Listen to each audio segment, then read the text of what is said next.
Alright, listen what happens when I put some pressure on the wheel.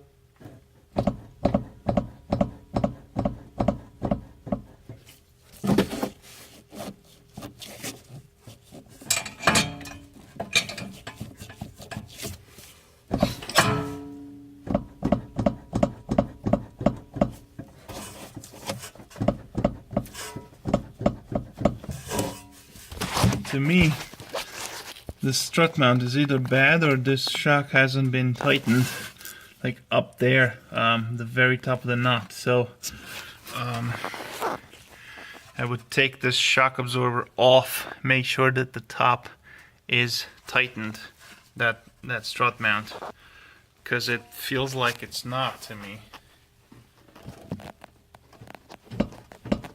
And that's why it's making noise.